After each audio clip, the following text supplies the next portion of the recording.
real one. A close-up of the Great Pyramid. These stones are, I don't know, 10 tons, each one of them. Always they say, how did they made them go up to reach that height? But there is another mystery, how they stayed connected together. Another theory about that said that the gap of the air in between the two stones made a negative pressure, like suction, to stick them together. It's a very interesting theory. I added this to Gary Habermas' division or categories, a new understanding. A group of researchers felt that we don't know anything about what the Bible is teaching for 2,000 years, and we misunderstood the meaning of it. And then they are now telling us that there is a new understanding. What is the resurrection really? You missed it. And this is a new understanding of the resurrection. It has a different meaning. Okay, I put three of them here. The resurrection is just a prophecy. Jesus was the expected Messiah. He fulfilled the prophecies of the Old Testament. So the word resurrection means really that he fulfilled the prophecies about him. Another one is the community organization. Do you know that Jesus was resurrected? You want to know how? By looking at the behavior of the disciples. They met Jesus when the grace of God emerged through their hearts, forgiveness occurred, and sin was partially overcome. So resurrection to them is by seeing how your behavior in community is showing that. But nothing really happened to Jesus' body. It was a doxology. Someone said that the letter 5, or multiplication of it, in the Greek mythology, it means perfection. So Paul used in 1 Corinthians 15 doxology, or a term of appear to 500, just to say that Jesus completed everything that was expected of him. The resurrection is just a metaphor. Crossan stated that Christ's resurrection it's a metaphor of God's justification of the world. It's a metaphor of people experiencing new beginning. It's a language that metaphoric but not historical. Dr. Licona states that there is no indication that the early Christians interpreted Jesus' resurrection as a metaphor. Literal bodily resurrection was intended. It was not meant to be, if it was not meant to be literal, the disciples would not be saying that they did not steal the body, for instance. They would say it's simply a metaphor, and we are just proclaiming the general resurrection. And any Christian opponent would have criticized them for not understanding poetry and metaphor, and any Christian leader through history would come and correct this misunderstanding. An altered state of consciousness. Crawford, he is crafting, playing on words here, some of the psychological stuff. He came with three of them. I'm going to mention here the altered state of consciousness, and it's just, like we saw him, and it's in our imagination or our vision, and this is in our culture how it is. And he's saying that, they said that they saw him. We have to believe them because this is what they believe, and this is what their culture said. We have to respect their culture. We have to respect what they said. It doesn't mean that it is true. It doesn't mean that we have to follow or obey that, but we have to glean from it what is really meant by seen. So a researcher had to look. When they say we saw, what do they really mean? When they say his body, what kind of body do they mean? And he put it there as a doubting the resurrection appearances as a reality. A response, Dr. Licona wrote that Crawford needs to prove that they were all experiencing an altered state of consciousness, And he mentioned that there is another state called ordinary state of consciousness. Both of them were used by God to convey messages to his prophets and his people. So they would see dreams and visions, which is an altered state of consciousness. And then at the same time, they will see reality in time and space. And this is the ordinary state of consciousness. Abraham, when he saw three men coming at him, and we believe that Christ reincarnation at that time, telling him that he will burn Sodom and Gomorrah, Abraham was not in an altered state. He was not seeing a vision or a dream. It was a reality to him at that time. So this is another example of that. The resurrection was just a parable. Appearances story, just a parable, empty tomb and the appearances, just, it's a parable. Luckily enough, we have so many parables in the New Testament, in the Gospel, and they have a pattern, they have a purpose. Most of them will start with and he told them a parable, or he will say, the kingdom of heaven is like. So these are the parables, and they will involve explanation, and many times Jesus explained these to his disciples. People knew that they were stories and parables, and the disciples would not promote a resurrection story without clarifying that it is a parable, and they would save themselves from dying, confessing the appearances were just a parable. It's not true. But that's not the case, of course. Someone said that the resurrection appearances and all the resurrection issue is just a theological teaching about something that will happen in the future, and we cannot historically have any credibility in that. The same idea repeated. If it was just teaching people about something that will happen in the future, the disciple would preach that message clearly, and they would clarify it to them. And then, of course, they would not die for something that is theological teaching, not reality. There was no need for an empty tomb narrative. Many times Jesus stressing on his physicality, if it was just an eschatological interpretation. This idea took a lot of people to support and to clarify their opinion, saying, especially Crossan was championing this, that the appearances are fabricated for political interest, leadership, authority, power, and priority. So anyone who Christ appeared to him, quote unquote, means that he is a special guy, he's a special person, and he will need to be the leader of you, because Jesus did not appear to you, so appear to me, so I am the leader because of that. If Peter was interested in authority, Luke would have narrated a special appearance detailed with Jesus talking with him and giving him priority and stuff like that. During his life, I felt strongly that Jesus had an inner circle already, and he had some chosen disciples, and they were treated like leaders already. He took James, John, Peter to the Mount of Transfiguration and at the Garden of Gethsemane, and he commended Peter for his faith, and he called him a rock, and on this rock he will build his church. So they have already leadership places and positions. They didn't need to fabricate the appearances. That's number one. Number two, again, it's a small group of people who are afraid, dispersed, frightened, and who want to take leadership of that group. I mean, who want to take leadership of people who are escaping scrutiny and punishment by the Jewish leader?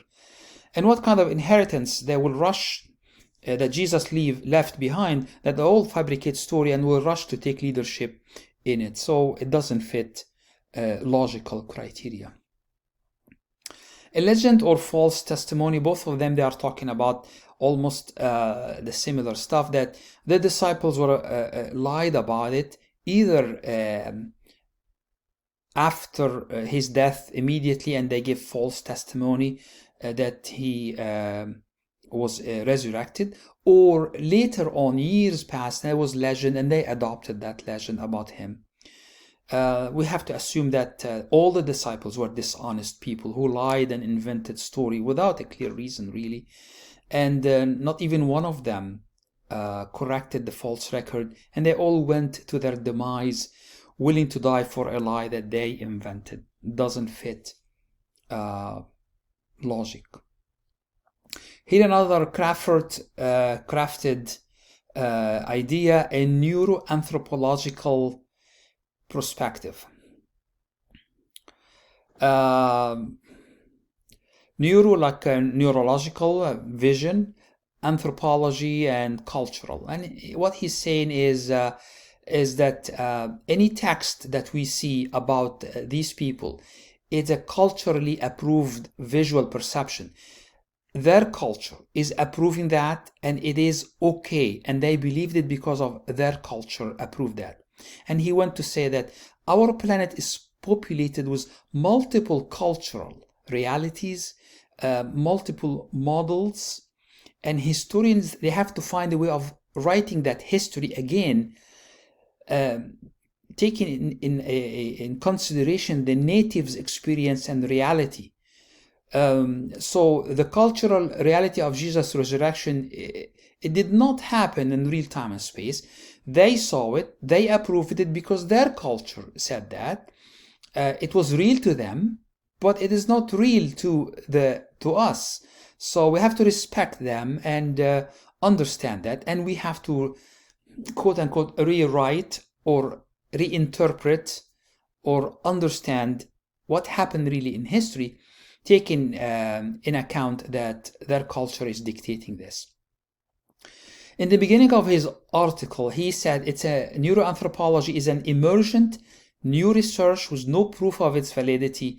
He didn't say it, no proof of validity. He said emergent new research. My interpretation as a physician, we deal with science all the time. If you want to approve a medicine, the FDA will look into research. The research, they have to prove that this medicine is helpful, and they have to prove it with a certain degree of success. 20% success is not acceptable. 50% is not acceptable.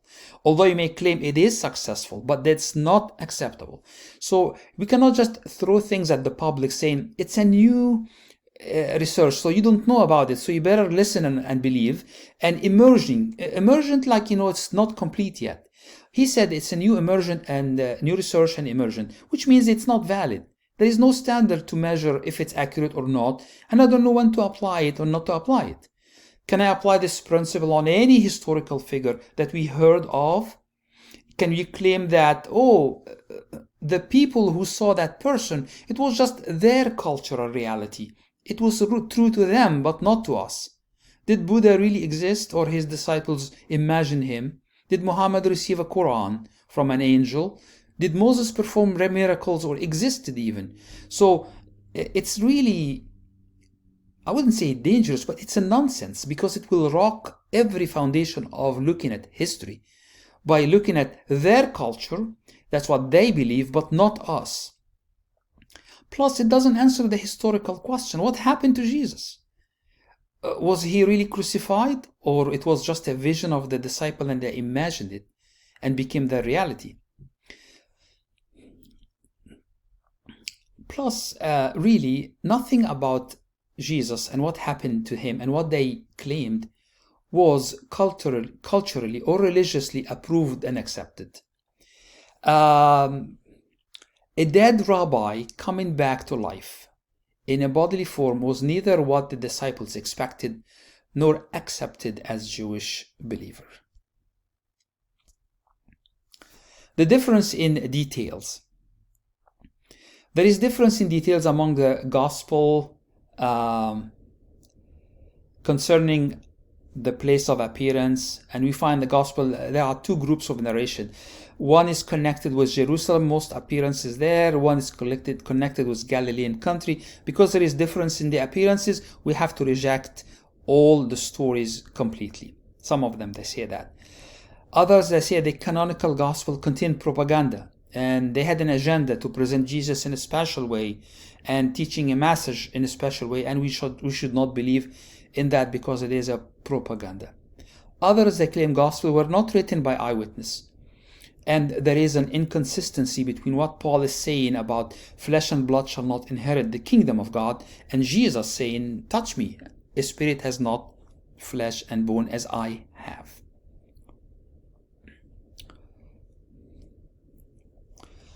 The response. Dr. Licona explains that the different locations of the appearances are to emphasize a theme that was important to the writer.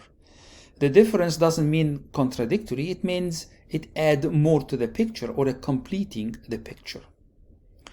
About the propaganda, many historians, in fact, everyone who writes something has an agenda, has a propaganda to promote. It's not necessarily bad. When Jewish people, historians, they write about the Holocaust, or African Americans, they write about the discrimination of blacks. They want others to know what they endured with the idea or the objective that it doesn't happen again. So propaganda is not bad. It could be good and it could be true. Mark and Luke were not written by eyewitnesses. That is true. But many scholars, they have held that they preserve the eyewitness testimony. When Paul wrote about flesh and blood shall not inherit the kingdom of God, he is considering the existence in heaven. You want to exist in heaven, flesh and blood will not be able to. Jesus has a different context. He's talking about, I am physically present and I'm not a spirit, come and touch me. The conclusion is that the details present in the sources available to historians, they are adequate to learn what happened to Jesus after his death. Some people said the resurrection was just to fight Docetism, and there is some stress on his physicality. I'm eating, come and touch me, look, put your hand in my side. All of this to fight Docetism, which questioned the reality of Jesus' physical existence in general, but especially his suffering. The response is that if they were responding to Docetism, let it be. It was to correct a wrong understanding, but not to fake up a new idea. Luke and John were, if they were inventing stories to combat Docetism like a spiritual Jesus, why they are mentioning that he appeared and disappeared and materializing through wall at will, that doesn't help their case. Why portray his appearance to Paul as light from heaven? So if they are only fighting Docetism, they should not have these verses and these stories about him. If Jesus did not rise from the dead in bodily form, again, there is no need to die for this. Paul insists that if Jesus is not raised from the dead, and he appeared to many, we are still in our sins. We are the most miserable men, and we are bearing a false testimony. Again, another one of cognitive dissonance. The disciples were suffering from struggle about two difficult ideas, and we don't know which one to accept. So to resolve that, they invented this resurrection, and they wanted to recruit more people to believe in their issue so that it will support their failure, support their wrong idea. To have cognitive dissonance, you have to have two contradictory beliefs. And what the Christians at that time saw and experienced, they were not looking for that. So they did not have the idea of two opposing things to struggle. Plus, at the same time, many messianic movements ended with the death of the founder, and we don't find evidence of cognitive dissonance in their history. I know I'm taking too much time. I want to add a story from my practice back home in Egypt. There was a young lady who her father forced her, or forcing her to marry a man that she does not love. Culturally speaking, she cannot disobey her father. It will be a dishonor to the family and disgrace to her. So she is having that cognitive dissonance, this struggle. I cannot say no to my father. At the same time, I don't want to marry a man that I don't love. How can I resolve these two struggle, which the disciples didn't have two opposing struggle, because Jesus died and they didn't expect him to rise again. So this young lady, when we saw her in the class, she resolved her struggle by waking up one morning having paralysis from the waist down. Mr. Perfect, when he saw that, he didn't want to move on with the wedding, so he turned his back and left. No marriage is happening, and father is not upset with daughter disrespecting him. So she resolved the two struggle, but with a huge price. Her nervous system is normal, but psychologically she solved the problem by that, sadly enough. What is this? This is just a collection of stories that I collected from people who are saying things related to the resurrection. One is that we don't need the appearances to prove the resurrection. We can believe in the resurrection without the appearances. The women went to the wrong tomb, and Jesus' body was not buried, but a cross, and said he was left in a ditch, for the dogs and vultures to finish him off. Some people said a female lament tradition present in human culture everywhere. It just started this way, and then male exegetical tradition about the resurrection came to the story. They say that women who are mourning the dead person, they'll say, oh, he was a great guy, we're gonna miss him, oh, he was good. And then they start inventing stories like, oh, he said this one time, and they are not true. And then some of them adopted what the disciples teaching, that he will come again. They said, oh, he come again, he will come again. And then all of a sudden it became a resurrection story. So that's a lament tradition. Jesus' burial and the empty tomb legend were late element. They believe that Mark invented this story, and he invented also the story of Joseph of Arimathea, and or because the disciples lived in a world where resurrection is always expected, they used that language about Jesus. Response on each one. If we don't need the appearances to believe in the resurrection, then what is the proof that he was resurrected? I mean, if he was resurrected but we don't have any appearances, how do you prove that? So that takes this away. The women went to the wrong tomb. That's misunderstanding of culture. The women went and saw the place. They rested for the Sabbath. They wanted to buy spices to go, so they know the place. Then also, if he was eaten by dogs and he did not have a tomb, why have many portions of the scriptures detailing, all of that, and stealing his body and going to the Roman and asking to them to seal the tomb? We don't need that if he was, historically speaking, he was not put in a tomb, but he was thrown in the ditch. A female lament tradition, as I mentioned, there is no proof of that. Mark invented the tomb, and he invented Joseph of Arimathea. Again, that's not story enough to prove that all of a sudden the disciples went to preach his resurrection and dying for it. Also, at the tomb, there was Nicodemus. Was Nicodemus also an invention? And they said that it was the language of the time. That's why they used it about Jesus.